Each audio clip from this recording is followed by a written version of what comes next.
Yes. I think we're going to hear about a very interesting trek that Theresa's been on for some time, during which she was incommunicado. And that'll be fascinating apart from the main talk. Regarding the cosmic rays, what's the relevance? This afternoon, later at Goddard, there's a talk, Are We Alone? That seems to be a new fixation of fundability. Myself, I regard that as probably true, but extremely speculative. That's off topic. As to the detail, off topic.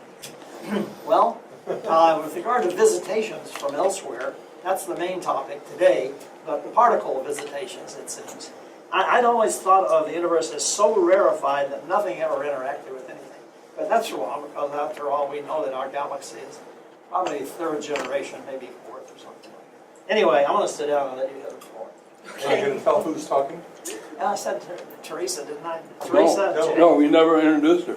Theresa, and what's the J? Jesse? No, it's Terry J. Brandt. What is it? Terry J. Brandt. Just a Carrie J, S. like Truman. Harry S. Truman did. Sure. Right. B-R-A-N-D-T Yes. from NASA Goddard. She's with this group that Dave, I never can come up with his name. Thompson. Dave Thompson is with. Right. David J. Thompson. Yeah, I always want to have his name Peterson or Livingston or Oh, that's something awesome. else. I don't want to. Well, welcome. Thank you. Thank you all very much. Thank you for coming. Thank you for inviting me. It's a delight to be here. Yeah, I have been traveling for almost all of the summer, so, it's good to be back, as it were. And I hope you enjoyed some of the pictures that we're showing when you got here. Those were from one trip I took to Antarctica, and you can see that here. This is the southernmost active volcano. It's called Mount Erebus, and it's visible from the balloon launch facility down next to McMurdo on the southernmost continent in the world. Does it still have an active lava pool in the bottom of it? Yeah, I think so. Yep. So that's Okay. in the western reaches of Antarctica. What I call the west. Well, there's north and there's south, and everything else is south that's not north. So this, McMurdo is closest to New Zealand. Yes, So if you're yes. flying to McMurdo, you go through Christchurch in New Zealand. As opposed to Palmer Station, which is the other major U.S. station that's not pole, and that's closest to Argentina. Okay, so today I'm going to talk about cosmic rays, and specifically I'm going to limit myself to galactic cosmic rays, and I'm going to talk about the journey that they take, and I'm going to talk about it in reverse because that's how we see it. And I like to remember that humans do science, we don't just magically come up with stuff, right? You all know that, you've done it yourselves. Okay. No alternative facts. I'm aiming for only real facts and not alternative facts. Yeah. Okay, so cosmic rays I think are pretty freaking amazing. They are one of the broadest spanning sort of things that we know about in the universe, and by that I mean broad in energy. This is the cosmic ray all-particle spectrum. So the energy scale here on the x-axis is in eV. And it spans from about 10 to the 9 all the way up to 10 to the 21 electron volts, right? So, what is that, 11 orders of magnitude in energy. And it wasn't until we turned on the Large Hadron Collider.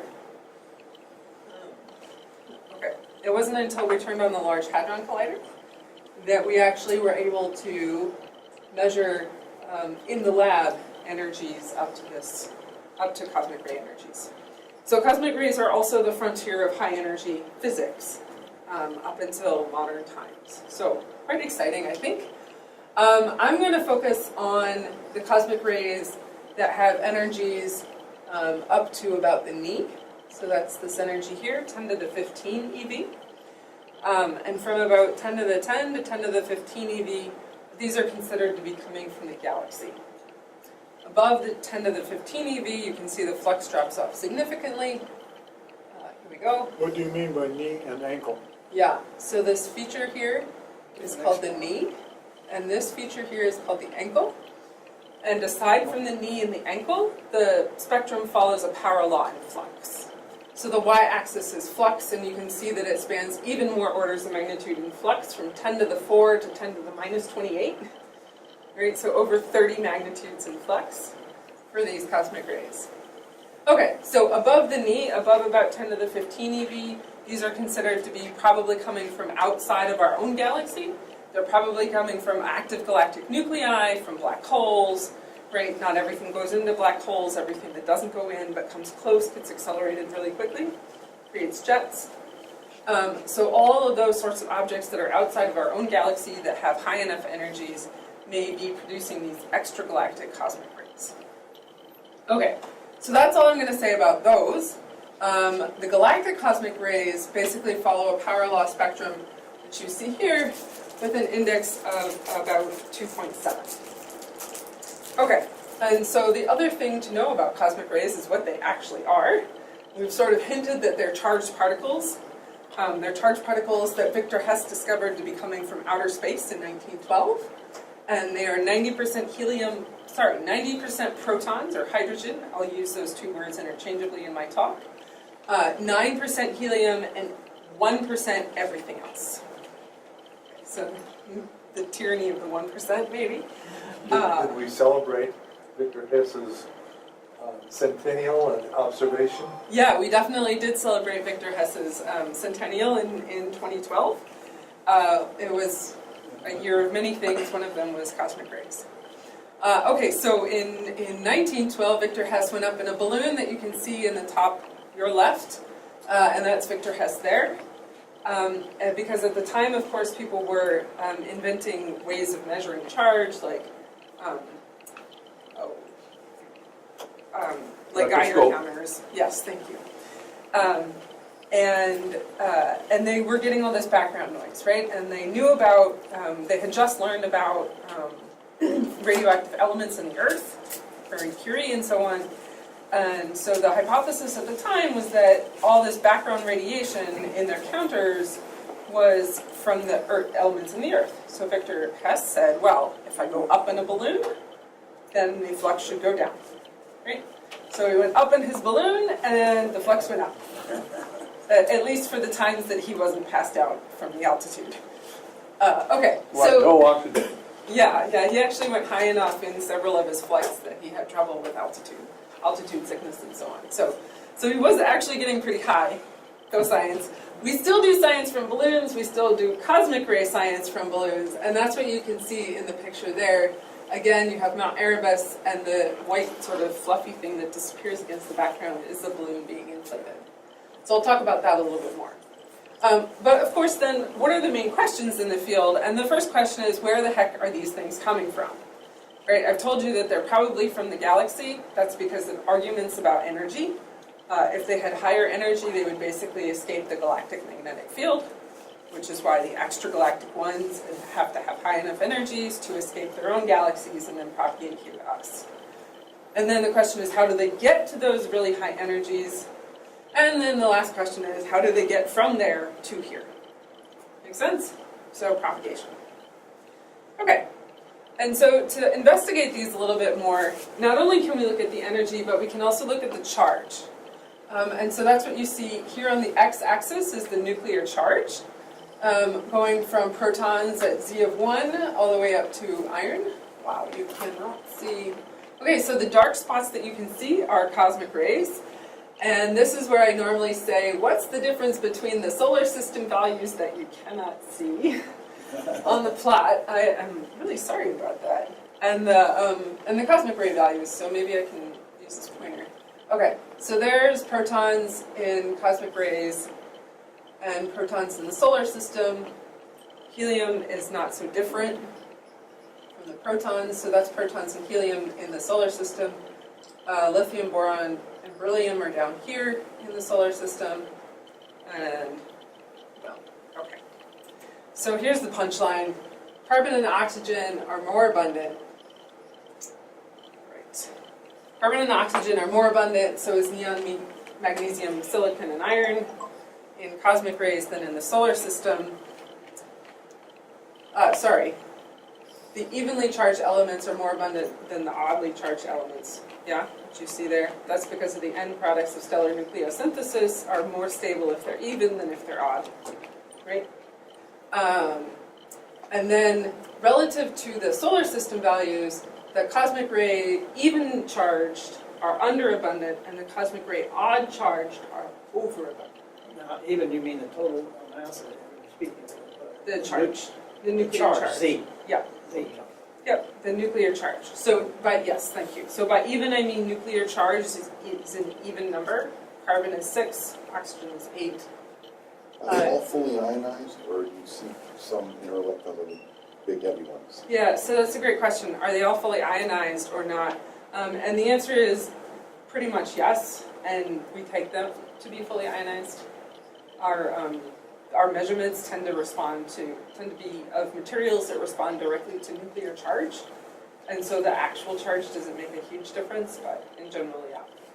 I'm not quite clear on what the effect of the magnetic field, the galactic magnetic field. I mean, that doesn't prevent escape of it, it just makes it spiral. So the galactic magnetic field basically can contain, charges, nuclei with low enough energy. Right? And that's about 10 to the 15 or less. Okay, so what do we learn from this plot that you can't really see, unfortunately? One is that cosmic rays trace the solar system abundances on the broad scale, so that's great.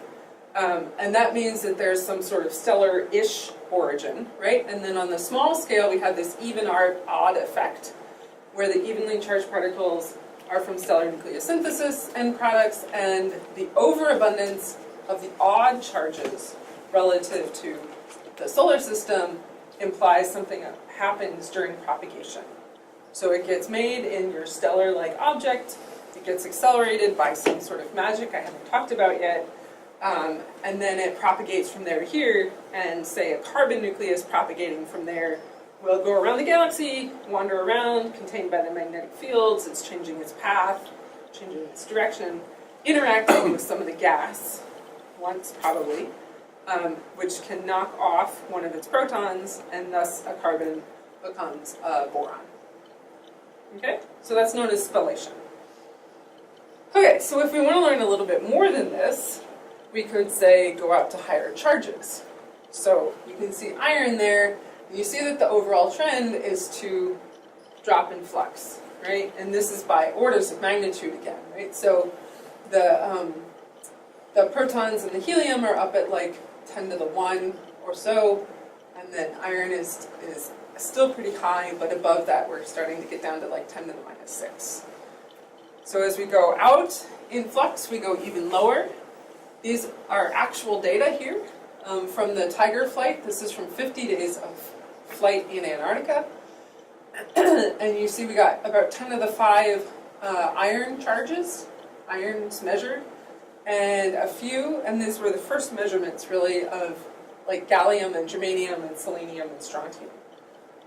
And of course that's awesome, we measured them, they exist, we know they're there now, but measuring one of something doesn't tell you as much as say 10 or 100, right? So in this game, it's kind of all about statistics. So that's the bad news. The good news is we had excellent charge resolution, so we could really see that a gallium was different from a germanium, which is great. And then we also see this continued even-odd effect, right? So cobalt is lower than nickel there, copper is lower than zinc, as much as you can sort of pick it out. So then our question was, can we get more statistics on the 30s, charge of 30, and then can we go out even higher, 40 and up? Before we do that though, let's figure out a little bit more, if we can, about what might be accelerating these things. And so this is a plot, basically like the previous plot where we can compare the cosmic ray abundance to the solar system abundance, only now it's a ratio on the y-axis. Okay? And instead of plotting by atomic charge, I'm plotting by atomic mass, but as you know, it's basically the same thing. Okay, so the original idea was that this was organized by forced ionization potential, and if you look at this, there's some ordering in the color. The blue points are kind of higher, and the red points are kind of lower, but then when you get up to the highest charges, like iron and up, on your left, on your right, sorry, When you're right there, like the gallium and the cobalt, the red and the blue points start to mix. So there's no ordering. Our separation by refractory and volatile doesn't make any sense at the highest charges, but it does at the lower charges. Okay, and by the way, what's refractory, what's volatile? So volatile is really simple. It just means it has a very low boiling point, so it's quite volatile. It's basically going to escape. If you try and catch it on a molecule, it's going to escape. Refractory, the main thing there is that they tend to be bound up in dust grains in the interstellar medium. Okay, so they're sort of trapped, they're contained. And you can see that there's an interesting trend that there's more refractories, at least below iron, right? And they're sort of separated. But comparing to the solar system value, that all falls apart when you look at the higher charges. So instead, what the Tiger folks did was look at the galactic cosmic rays relative to a ratio of solar system abundance, that's the SS on the left axis, and then with an additional abundance from massive stars, right?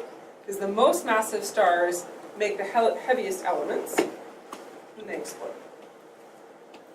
And when they added in this additional 20% of massive star outflow, then you see this beautiful separation and trends and lines that actually fit the data, and suddenly it begins to make a lot more sense. So that was quite exciting.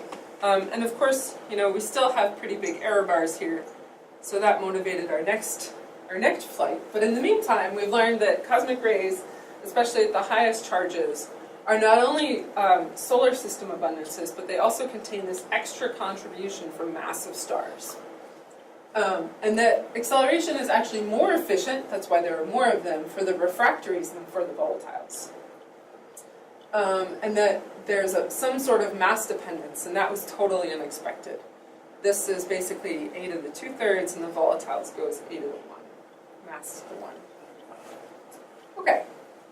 So we were motivated then to really start to pin down these lines, these trends, and to get better data at the highest masses, highest charges, by building Supertiger. So this is our Supertiger team at Goddard. This is our colleagues at Washington University and at St. Louis. Minnesota is Yeah. misspelled. Thank you. At Washington University in St. Louis, at Caltech, and Jake Waddington in Minnesota. I lived in Minnesota. Misspelled. Thank you. Yeah. So those are the folks. What is Supertiger? Supertiger is the super trans-iron galactic element recorder. Trans-iron just means heavier than iron. Galactic element, like cosmic rays. And it's a detector, so it records things. It's a particle detector. It measures the atomic charge and the velocity. So Tiger was sensitive from charges 26 to 40. The Supertiger is actually sensitive from about boron on up to 56 or more. And it measures it using 3 main subsystems: scintillators, aerogel and acrylic shrink-off detectors, and horoscopes. I'll talk about that a little bit more. But this picture is pretty fun. You will let us know what a horoscope is? I will, yes, because it gives you a reference. So in the background here is Mount Erebus, that volcano again. And here's the balloon being inflated from these gas tanks. It's helium gas. This is about a 5-minute walk, 5 or 10-minute walk, depending on how fast you go, from the spool. From the spool here, down through the flight chain, past the parachute, to the payload. And this is a human. So you get a sort of sense of scale. This is just Standard person. yes, a standard person. Yep. About my height. So Tiger 1 flew for 32 days in the austral summer of December to January 0102. Tiger 2 flew for 18 days in 0304. Supertiger flew in 2012 to 13, and we have packed up the instrument and sent it down. Well, it's on its way down next week or so to the ice for the flight of Supertiger 2. So, You control its path, or is it its path? yeah, it's a balloon. Yeah, and I'll show How some. do you get it back? How do you get it back? That's a great question, and we definitely want to get it back because we want to keep flying it, right? Because it's huge. It's about this big. This big. It's how big? Okay, so this is the full detector. This is one of the modules in Supertiger. It's equivalent to what Tiger was. So Supertiger is basically 2 tigers side by side. It's where are we? It's about 2 meters on its short axis. Right? I'm 6 feet tall, roughly. So it's slightly wider than I am tall. And it's 3 meters on its long axis. And then put a second one beside it. That's 10 feet.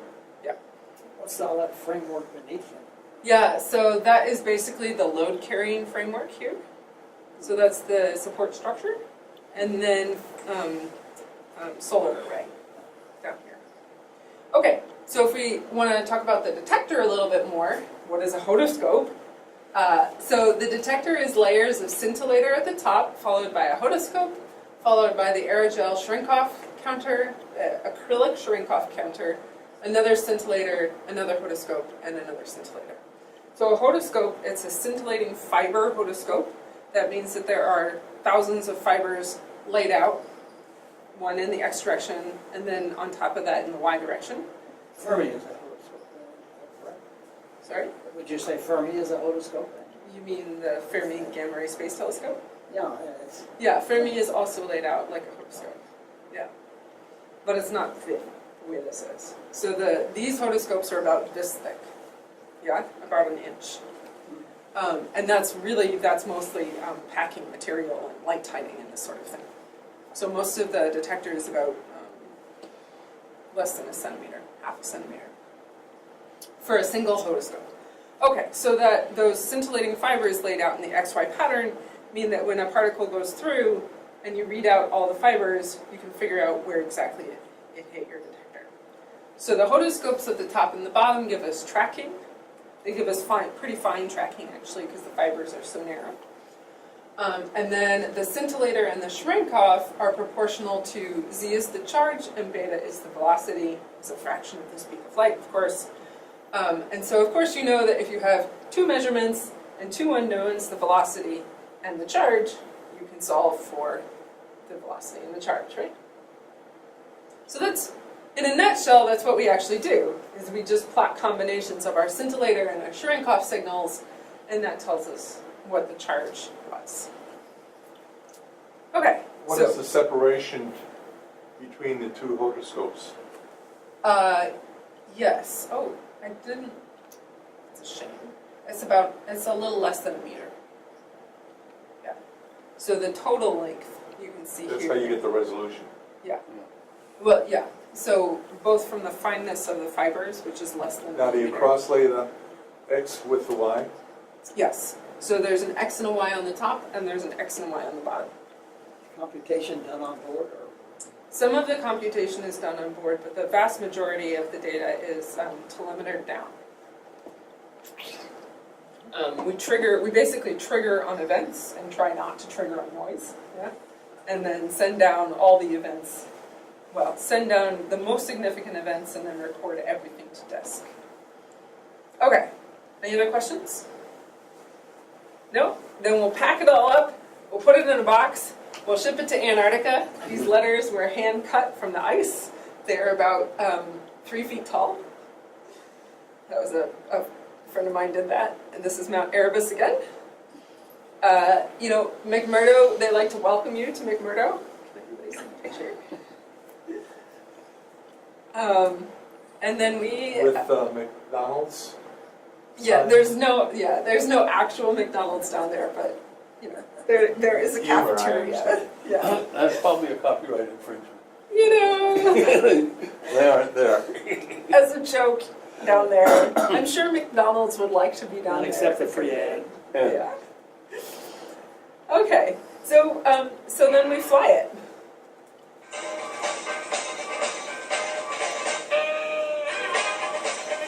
So we launched from Williams Field, which is just outside of McMurdo, and we had a great circuitous route in a circle, following the circumpolar winds.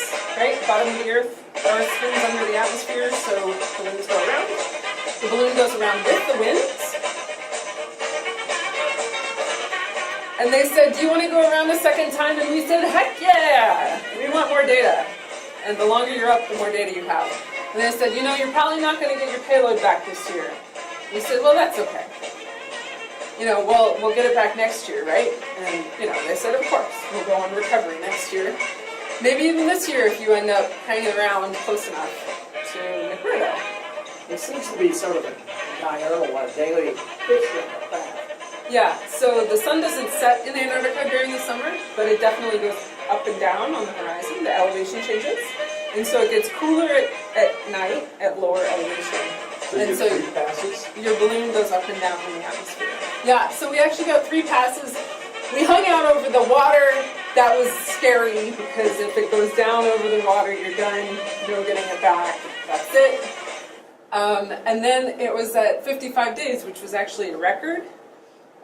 35 was the previous record for this type of balloon payload, for this type of balloon and a scientific payload.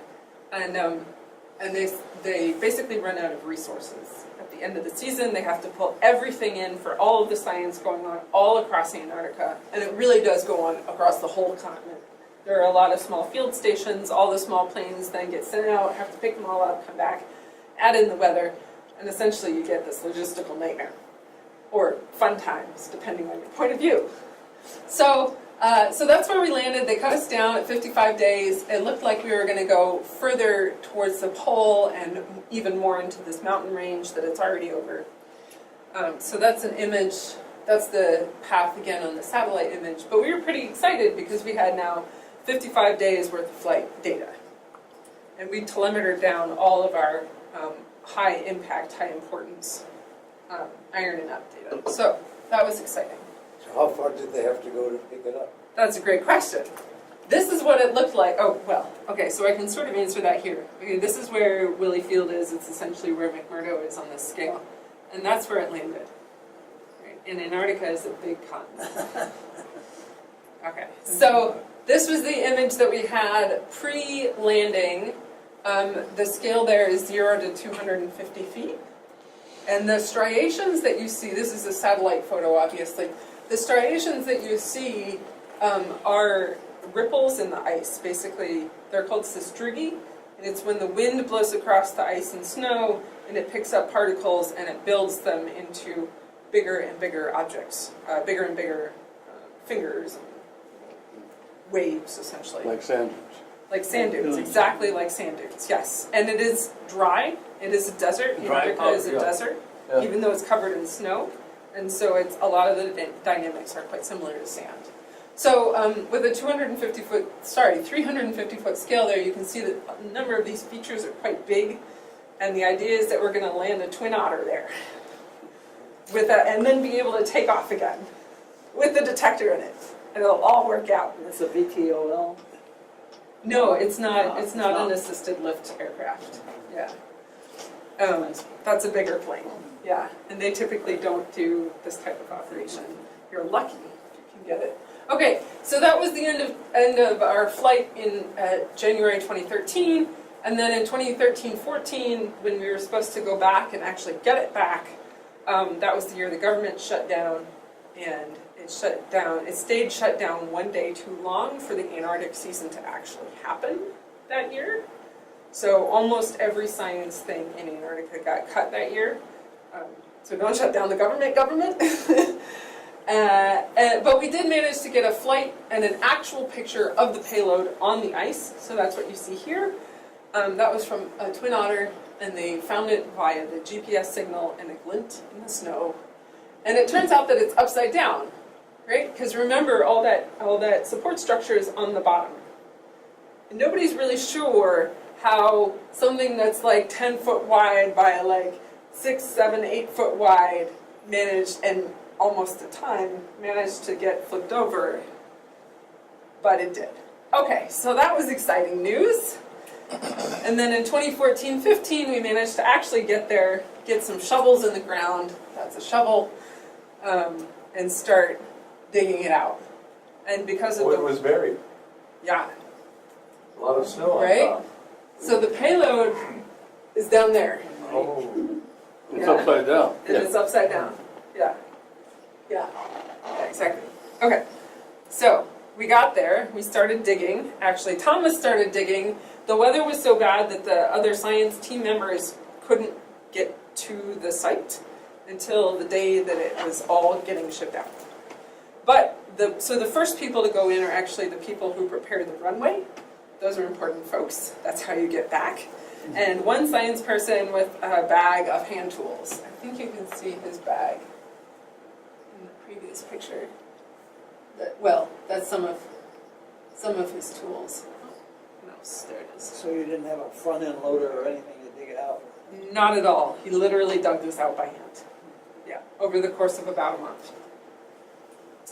And with the help of some folks, but mostly they were building the runway. So I see you have some help from a troll. yeah, well, we had a tiger with a little cape, and it flew around. It flew around not only on the payload, but it wintered over 2 winters. So that's longer than I think most people spend on the ice. And it survived. And then we got some data. So this is our data for the lower charges, up to charge iron 30 or so. And so you can see that we really have beautiful charge resolution. Of course, the even odd effect that you expect, silicon, sulfur, argon, and so on. And then our charge resolution is excellent. The resolution at iron is about 0.17 E. And then you can really even start to see the cobalt and the nickel. And the cobalt is no longer just sort of smushed into the iron, right? And the copper and the zinc. So how does the detector distinguish the masses? So the detector distinguishes the charges using that combination of scintillator signal and Cherenkov signal. So moving faster than the speed of light in a material creates that Cherenkov comment. Okay, so even more impressive now is our charge 30 to 40, and instead of 1 and 2 of these guys, we now have hundreds to tens. So that was awesome, right? We actually can start doing statistically significant measurements here, and not just showing that they exist. Okay. And then if we go back and we make that plot again, where we compare the galactic cosmic ray population to a combination of the 80% solar system and 20% massive star outflows, then the open circles are the data that the open circles and squares are the data I showed you before from Tiger, and then Supertiger is the closed ones. And so you can see our data are getting much more consistent, it's much smaller error bars, and they're really quite close now to that line.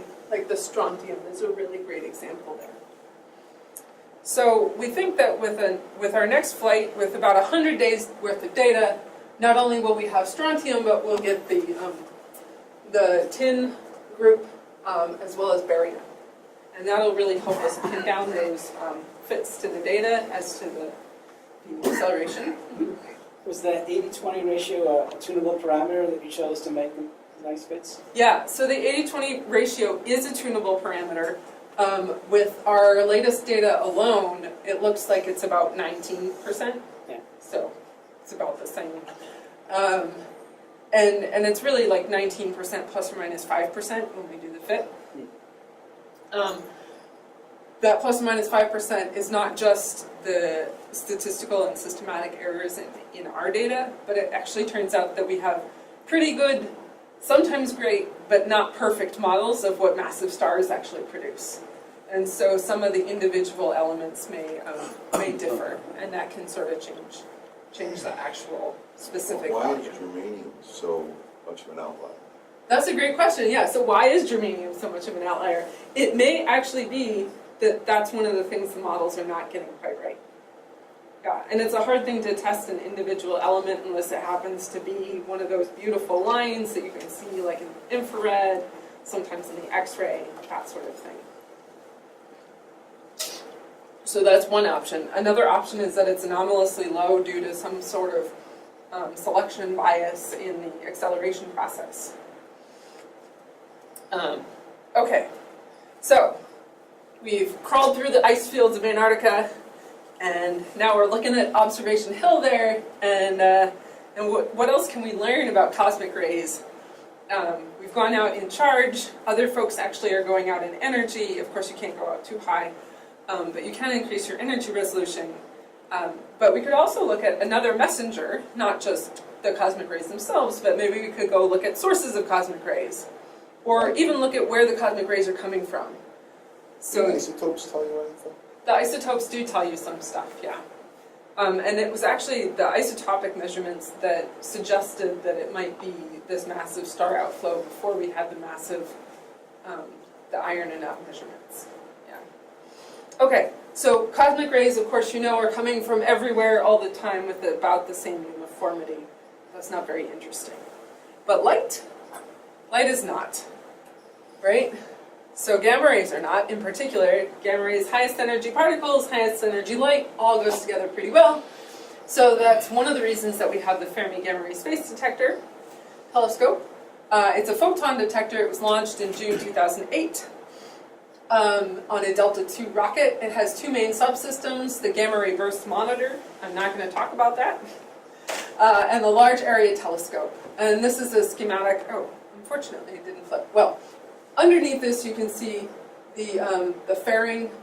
This is the blow up of the Large Area Telescope, and this is a human for scale down here.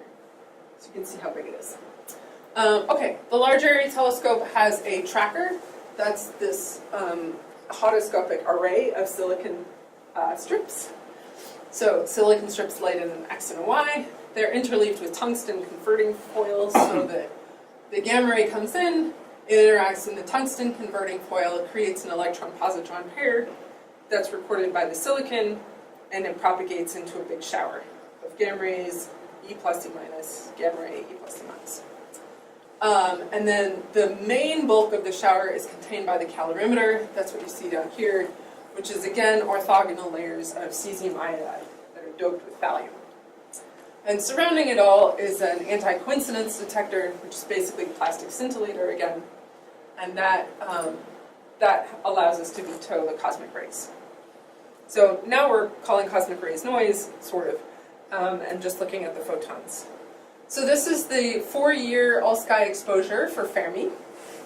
This is in the galactic plane coordinate system, so that big glowing plane you see across the sky is in fact the galactic plane in gamma rays. So of course cosmic rays are everywhere, and they are interacting with the gas and the dust in the galactic plane and undergoing pion decay, creating pions and then undergoing decay to 2 photons. So that's what you see there. And when I started the work on Fermi, the big work that I did, we knew about 13 SNRs that had been picked out by individuals who were like, oh, this is a cool SNR, I'm going to go study it. And so those are arrayed across the plane, you can see there. 9 of them were interacting with some other stuff in the plane, usually molecular clouds, and 4 of them are considered young, that is less than roughly 1,000 years. And then we also had 43 candidates in our catalog, our second catalog, even after we excluded anything that might also be a pulsar wind nebula, or an AGN. So we knew that there was a lot of stuff out there that might be a source of cosmic rays, namely supernova remnants. This is a cute video of some of the ones that we have found to be interesting. So we'll scan across the plane. And of course, here you're seeing the pion decay emission from cosmic rays interacting with the gas. And all of those points are actually individual sources. Some of them you can't see with the naked eye, like Tycho in this contrast, but also Casset.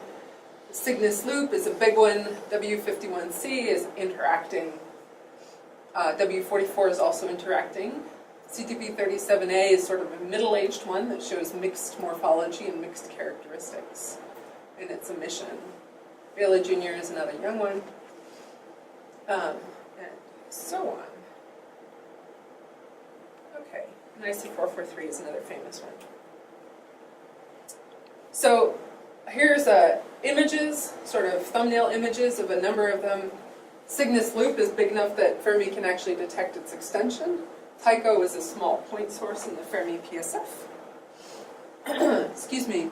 And they all have different spectra.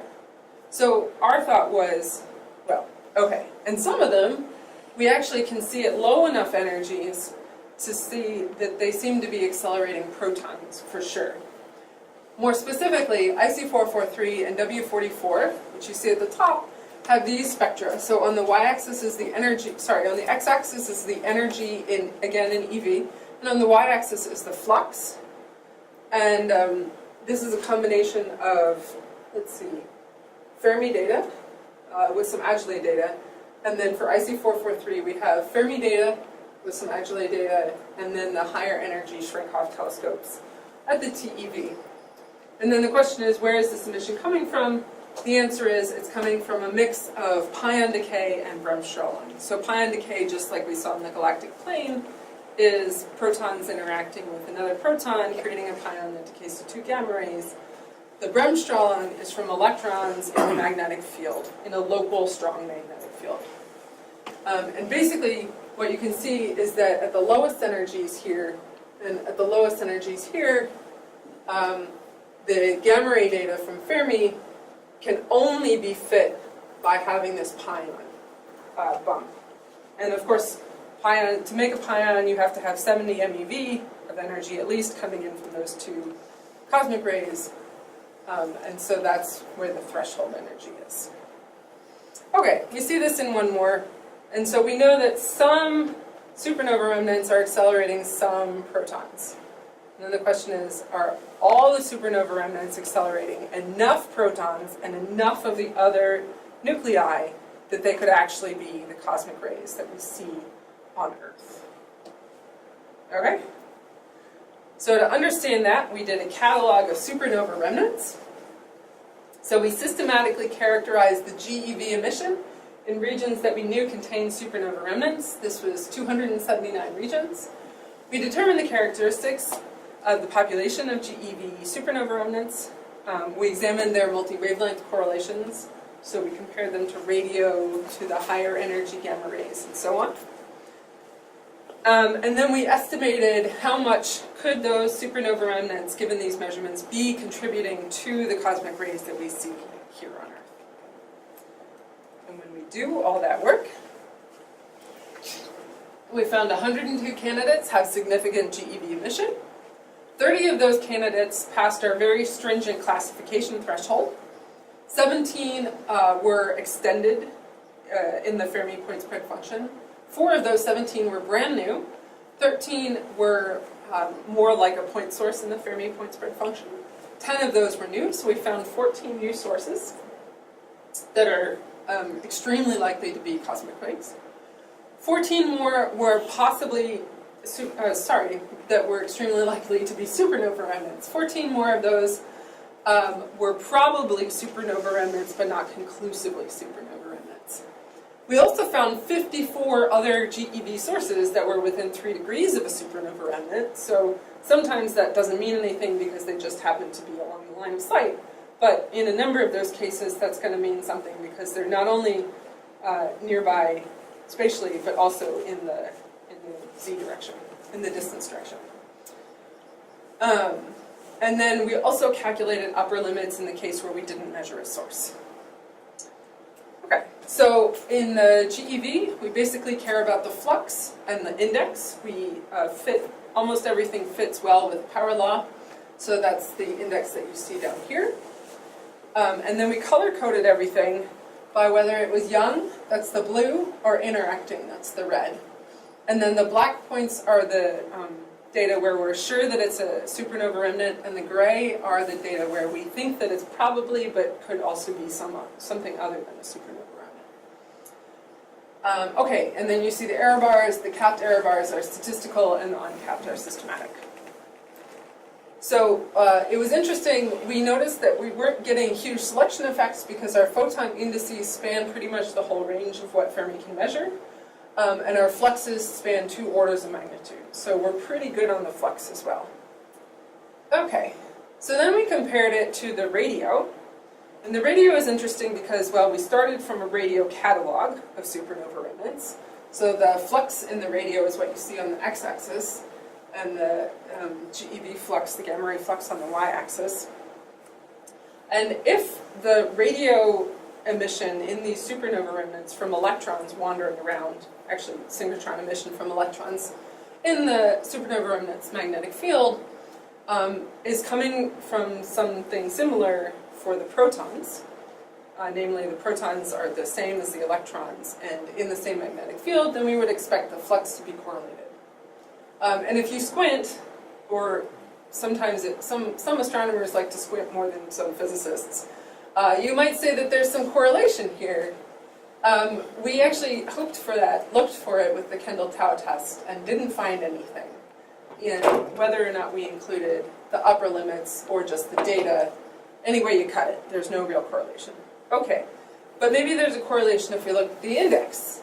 And in fact, we have models for how the emission should be correlated, specifically if the emission is pion decay or bremsstrahlung, or if it's inverse Compton emission from the electrons hitting photons, then we would expect any correlation between the radio spectral index and the gamma ray spectral index. But basically, the points should lie between those lines, any of the lines. And they don't lie anywhere near, most of the points don't lie anywhere near any of the lines, yeah? So there's something definitely wrong with our extremely simple models. They don't work. And this was exciting because the theorists who've been modeling supernova remnants for the last 20 and 30 years had basically been saying, yep, we got it. It's pretty much solved. We know how acceleration works. And the answer is no. No, you don't. Nice idea, nice try. Okay, so cool. Our data now challenge the model assumptions. Namely, the underlying particle populations may have different indices. So for instance, the radio is definitely from electrons and positrons, but maybe there's a totally different index for the protons if they're giving the GeV emission.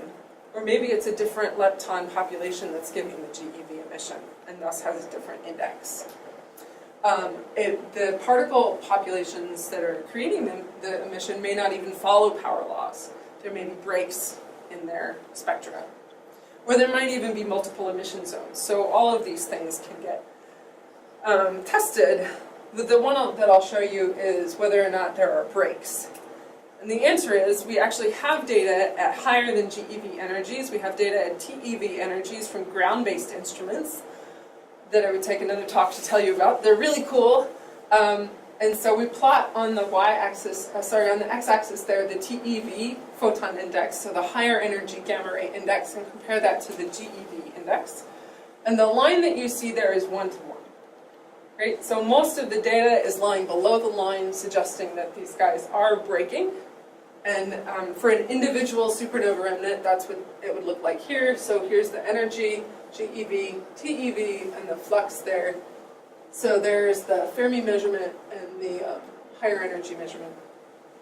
So for IC443, which is in the top right, you're right. Or for RHJ1713, which is basically a leptonically dominated supernova remnant, we definitely see this change in the spectrum. Cool. Okay, so the modelers are still having at that part of it, but we wanted to know about the ability of these SNRs to contribute to the cosmic rays that we measure with things like Supertiger. So for that, the very simplistic way to do it is to assume that the flux that we measure in the GeV gamma rays is correlated to the energy coming out of the supernova remnant. This is going to work. Which is assumed to be 10 to the 51 ergs. The density of the medium, the flux is proportional to the distance, 1 over the distance squared, of course. The efficiency of cosmic ray acceleration, and a normalization factor. Okay, and if the and if you neglect energy losses and escape, then the efficiency really is the efficiency, and you don't have to worry about anything else. So that's the hadron acceleration efficiency. We assume that the photon index from gamma rays is the same as the cosmic ray index. So that allows us to estimate this factor here. And if you plot the factor for energies above a cosmic ray index of about 2, For energies above, where is it, about 200 GeV, that's what you see here, then it's essentially a constant. That factor is essentially a constant. Depending on the index, it changes, but that's it. So for an index of 2, a cosmic ray index of 2, that factor is about 10 to the minus 8.7. Okay, so this is just another way of seeing that. So we can solve this then if we know the distance and the density. Because we've figured out the factor, we've assumed, we've assumed the supernova remnant energy, and we measure the flux. So we can solve for the efficiency. So that's what I'm going to show you on this plot. Here is the efficiency of the cosmic ray energy content. And then in the cases when we know the distance and the density, those go here. Remember that we have 279 of these, and that's about 15. So I was really surprised by that. I thought we knew a lot more. Like, we have this catalog of supernova remnants, why don't we know stuff about them? And the answer is, all of these have to be observed individually by individuals on telescopes who care, and who can write a proposal that gets funded. So unlike Fermi, which sees the whole sky, all of these have to be observed individually. So then we said, okay, we know the distance for a whole bunch more, but we don't know the density. So let's just assume galactic density of about 1 per cubic centimeter. And then for all the rest, we're just going to take an average distance. The Earth is at about 8 kiloparsecs from the center of the galaxy. So we'll put all these at 5 kiloparsecs. And that can be in a 5 kiloparsec radius, anywhere around. And still assume the density. Okay, so the energy content shouldn't be more than 100%. So that's this top dashed line. And we expect supernova remnants to accelerate cosmic rays with an efficiency of about 1 to 10%. So that's this dashed line.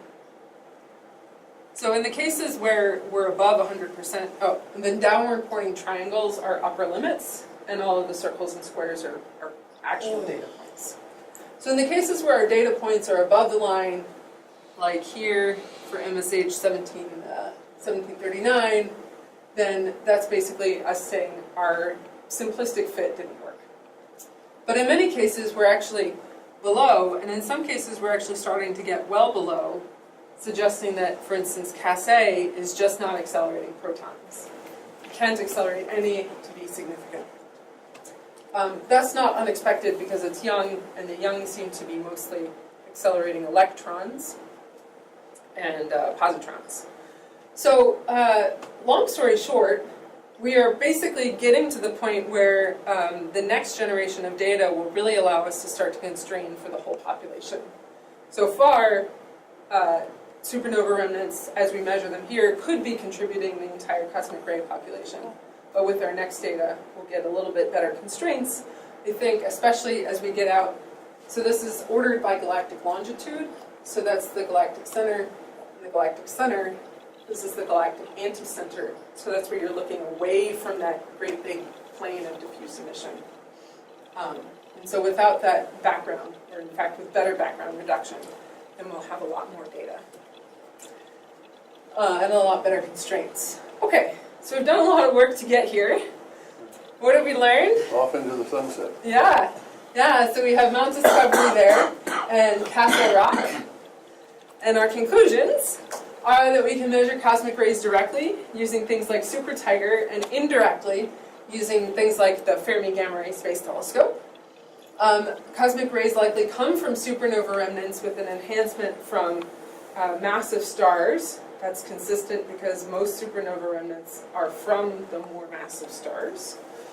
And that there's a 20% enhancement there. The supernova remnants that we measure are likely to be producing cosmic rays, and in particular the protons that we see. We see that by the spectral shape, and that we observe proton acceleration in at least some of the SNRs, and that our data is consistent so far with upper limits of them accelerating all of the cosmic rays.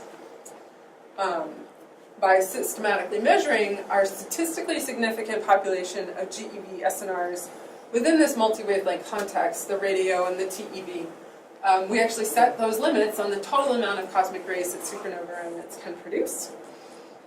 And our data are challenging those acceleration model assumptions. So in the future, we'll have better statistics for the heaviest nuclei with Supertiger 2. We'll have better data with Fermi because we're getting more and more of it. We're at 8, 9, gosh, we're approaching 10 years now of data. And we have reanalyzed it since we did the catalog. So we have better, even better pointing resolution than we did when we did the catalog.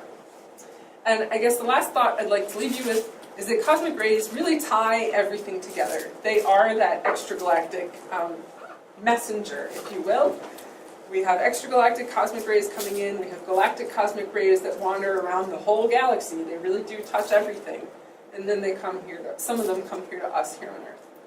So, with that, Visitors from space. yeah, Except they don't leave. so particle visitors from space. And I'll leave you with one more cartoon because it's fun. My dad sent this to me when I was going to Antarctica. Yeah, I think the tuxedo look looks better too, but you know. And there's our pretty video again. Yes. Okay, thank you. I think we have time for a few questions, and I suspect there are a few. In the very beginning, you showed the overall flux versus energy, and it was a power law over a great many orders of magnitude. There's a couple of them. It's like these. Well, it wasn't a D too and an long, angle. It Two was- knees and but an it ankle. wasn't. It wasn't Yeah, with a little bump at the knee and a bump at the ankle, but Well, There, smooth yeah. right there. Bryson, Smooth at the beginning. the Bryson coming just Depending on which data is set that, you use. is there a simple reason for that? Is that For the power law? Yeah, why is the power law tell you? different source. Yeah, Yeah, so cosmic rays, the way that, because they're basically isotropized by magnetic fields, it's the amalgamation of a number of sources. Mathematically, if you pick out a bunch of different shapes and put them together in a sort of random enough fashion, with, you know, without choosing things that are too crazy, as in going up, then you get a power law. So the effect of galactic magnetic fields, unless the energy is high enough, barrel out, is that they just sort of wander around aimlessly and stay within the galaxy? Or Yeah, so the, I'm just going to repeat your question so everyone can hear.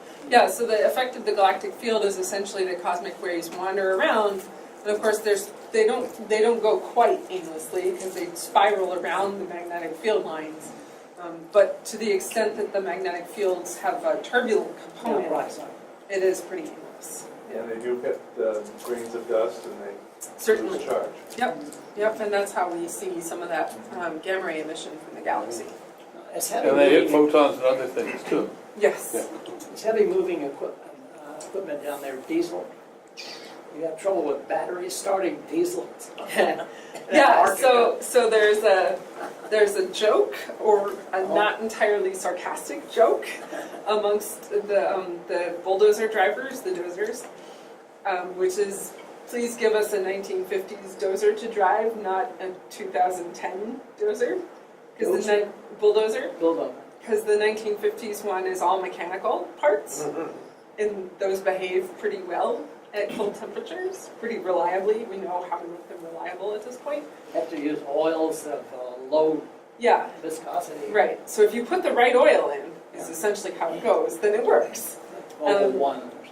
Yeah, and if you use the modern ones, they have all these electronic parts, and not all the electronic parts have been tested for cold temperatures, and so it's sometimes a little bit of a question as to whether or not it'll start that day. What about the storage batteries? The storage batteries, you mean like for on our instruments? For starting, No. Start an engine. for starting the diesel. Oh, yeah, so typically they're kept warm. Either the vehicle is kept in a shed or a warm enough place that it's not too cold. In the summer, McMurdo mostly didn't get too much below freezing when I was there. Yeah. We did get a couple storms that dropped the temperature pretty significantly. And certainly in the field camps in a pole, it's much colder. But McMurdo itself, it's not so bad. Yeah. Pierre Group has recently announced that they have real proof that the highest energy cosmic rays are extragalactic.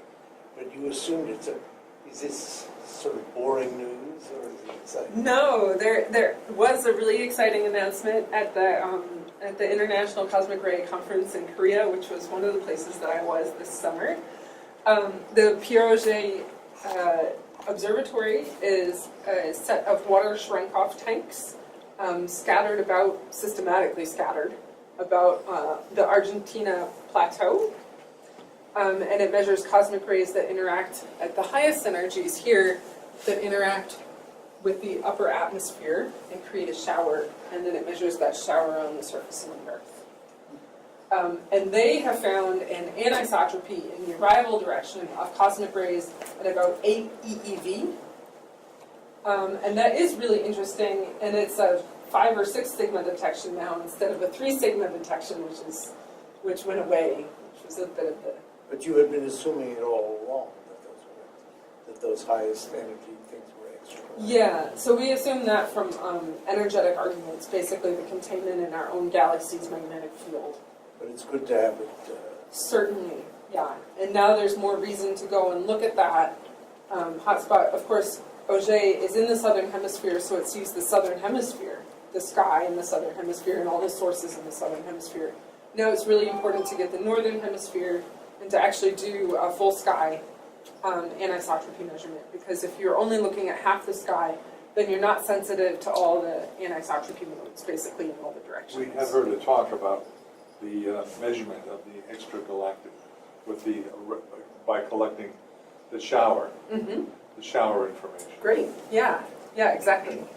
Now, I think I understand the distinction involved in these discrete features, knee number 1, knee number 2, ankle, foot, whatever. Up there at the very lowest energy, there's a continuum of curvature. Yeah. Now, is that a continuum of processes? I mean, after all, this is linear log plot, I guess. So it's a log plot. And that log business makes you have to go back and think everything over carefully is what curvatures mean. What is involved in that continuous curvature? Yeah, so at the lowest energies, the cosmic rays are being modulated by the heliosphere. So they get in depending on what the sun is doing. And so we can actually learn some interesting solar physics by flying these sorts of, slightly lower energy detectors at times of solar maximum, because then you see a lot of solar particles, solar energetic particles. At times of solar minimum, if we fly our detectors, we get more and more galactic cosmic rays coming in with lower and lower energies, because the solar magnetic field is basically at the lowest. Yeah, so that's what that is. Yeah. Some of your high energy particles are superluminous, aren't they? What do you mean by superluminous? They're going faster than the speed of light in a vacuum? No. No? No. Nobody's super luminous. Well, They're super, So- they're going faster than light in a medium. So we put our, Yeah, and a medium. Then you got a Cherenkov. yeah, Different kinds. the ones that we measure pass through our detector, and they go through aerogel material, which is Well, and there you get And there you get shrink That's off. fine. But any of my question is, can you even measure if there are any of them are superluminous? Well, we are sensitive to the speed, through beta in these two equations. And we certainly have not found anything that's anomalous with You have not. going faster than the speed of light. Okay, that was my question. Yep. But you could determine them if that were to happen. That's probably universe. Yeah, it would show up as a points in part of the phase space in the shrink-off and silicon plots that are unexpected, and we don't see that beyond the expected noise, of course. This is Just a a question that would be. Could you say, I asked before, but could you say a little bit more about the isotopic ratios and how they match nucleosynthesis? That's a well understood process, I guess, from the 1950s. Yeah.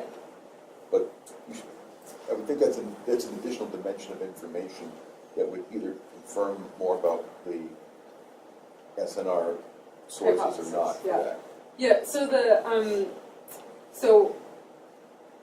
there are sort of two aspects. One is the measurement aspect. Isotopes are awesome because they can tell you so much about the science, but it's much easier to measure charge than mass. Yeah, basically to measure mass, you have to launch a magnet and then do bending measurements. And magnets are really heavy, which makes them really expensive to launch, which means that you end up with things like AMS, which originally had the superconducting magnet and is on the space station, but now just has a regular magnet on the space station.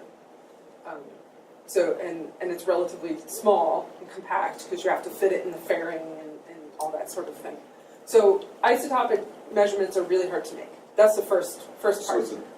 But if you had them, But you But we do very make profitably them. use them. Yeah, we do make them, and we have in the past made them. I don't know that AMS is going to do the neon isotope, but that, from this perspective, that's really the interesting one to talk about. So they measured neon 20 to 22, and 22 is only made, as I recall, if I'm recalling right, is only made in the most massive stars, and neon 20 is made in the less massive stars. And so that ratio was anomalously high relative to all the other isotopic ratios that they were measuring. And because that was high, they inferred that there had to be this extra source of massive star stuff in the cosmic ray abundances generally. That you basically really see when you get out to the highest charges that are only made. So you can see some of those in the isotopes, and you can see it also in the charge. Yeah. Is that Any other fill out? questions? Yeah, who invented a horoscope? Has it been around a long time, or? I don't know. Particle physics. I'm sure that Been around for someone, decades. they have been around in particle physics for a long time. Because it's a lot easier to make a fiber than to make a pixel. Yeah. The detectors. The particle physicists had those are, instead of a spark Yeah, chamber, they had wires. wires. So you had parallel wires, and then you had a neon or argon gas, and the energetic ion would come through and click, click, click, and you would see where it crossed each wire. So you could plot the trajectory, and you got a magnetic field, you could get charge over mass. Yeah. And if you measure the charge, then you got the mass. Yeah. The gas detectors are really, really fantastic and also very finicky. Yes. It's the ionization trail that picks up, right? Yeah. And a gas, Well, not hitting the middle, but the metal picks it up. So But you there can are see a it, you number can of- see it as it goes by each wire. Yeah. The wire's detected, but the primary interactions with the The gas. wire will send a pulse, I got that. which your oscilloscope will say yes. Yeah. About 5 or 10 years ago, I think it was the first Circum-South Polar balloon group. They had all kinds of wonderful mishaps, and they made an amateur film about it. Is that ancestral to your It certainly is before Supertiger, yeah. guy named Devlin, I think, was involved? Okay. Mark Devlin? Yeah, the son of Tom Devlin. Okay. Yeah. And they had a wonderful film about all of the mishaps that they had with their... Yeah. Yeah, it's an exciting But what was the name of that thing to group? do. I'm afraid I don't know. But it's not ancestral to you. It's not directly related to this stuff, no. Presumably, the extragalactic cosmic rays go through, quote, dark matter, which nobody understands. Is there anything anomalous in your observations that might suggest some dark matter in there? Dark matter in the galaxy. No, one of the ways that we Weakly might, interactive. one of the ways that cosmic rays might indirectly indicate dark matter is if we saw, for instance, anti-deuterons, anti-helium. And so far we've seen 0 anti-helium at all. BESS, I think, has the most recent upper limit on that. And then GAPS is the latest detector that's going up to measure it. I think they're planned for launch in 2022 or 2024, another balloon payload. And we have seen antiprotons, but most of them are, or all of them are considered to be secondary. They're certainly consistent with the hypothesis of just secondary interactions, either in the atmosphere or in the nearby galaxy. Well, thank you very much. Yeah, thank you for having me.